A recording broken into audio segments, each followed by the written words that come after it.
Olha aí que coisa boa. Eu tenho um aplicativo de fotos no celular. Todas as fotos antigas que eu tenho, eu escaneei tudo, guardei tudo no aplicativo. Ele salva por rostos. Ele reconhece, né, facialmente. Aí de vez em quando eu volto lá,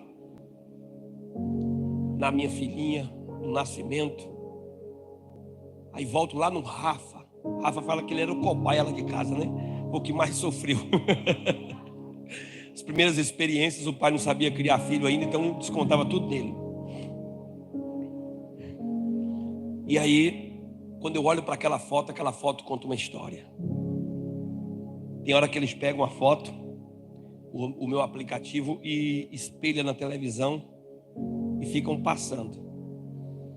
E eles tentando contar as histórias sem eu e a mãe falar nada.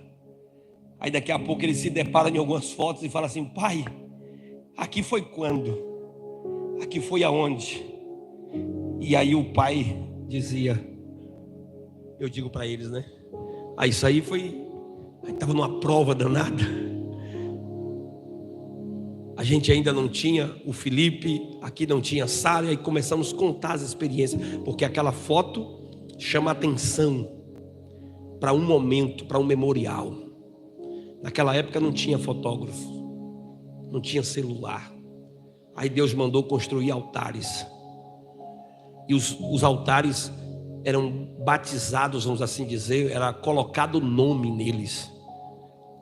Para que colocava os nomes? Para que criava marcos como aquele? Para lembrar de momentos. Ali depois o avô aparecia ali, um neto aparecia ali e dizia: aqui foi aonde vovô se encontrou com Deus. Está escrito em Josué, capítulo, se não me engano, capítulo 4, do verso 1 ao 6. Quando os vossos filhos olharem para este altar e perguntar: pai, que pedras são essas? Conte para os vossos filhos que foi aqui que vocês atravessaram o Jordão pela primeira vez.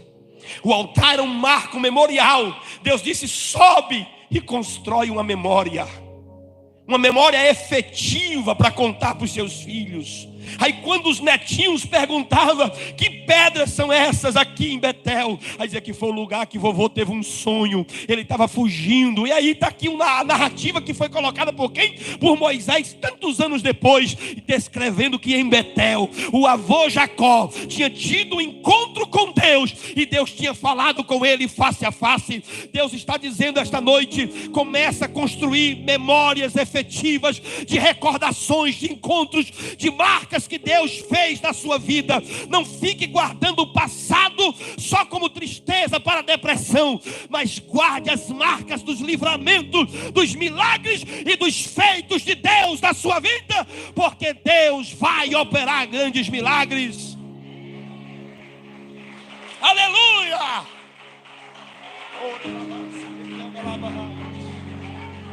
Oh glória! Quando você olhar para trás, olha, 2025, eu ouvi uma palavra de Deus. Talvez vai ser em 2030. Talvez vai ser em 2035. E você vai olhar, há 10 anos atrás, eu estava em um culto que mudou a minha vida. Construa memórias hoje, em nome de Jesus. Em nome de Jesus hoje. Quando eu olho para 84... eu lembro que em 84 eu tinha 4 anos de idade, e minha mãe me conta que ela aceitou Jesus em junho de 84. Eu lembro que em 85 minha mãe me conta memórias que ela criou, que ela foi batizada nas águas em 85, morando na cidade de Salvador. Eu fui criado no evangelho, não tive a experiência de entrar num culto e levantar as mãos, mas eu trato o dia da minha mãe como se fosse o dia da minha conversão. E eu sempre digo assim: oh bendito dia que ela escolheu no meio da crise entrar numa igreja e se entregar para Jesus. Porque eu tive o privilégio de ter a experiência desde a infância do que é ser criado na presença do Senhor. É isso que é memória. É isso que é memória. Então esta noite, em nome de Jesus, começa a construir um laço com a presença do Deus que você habita, para você sempre se recordar dos livramentos, dos milagres e do dia que Deus marcou a sua história.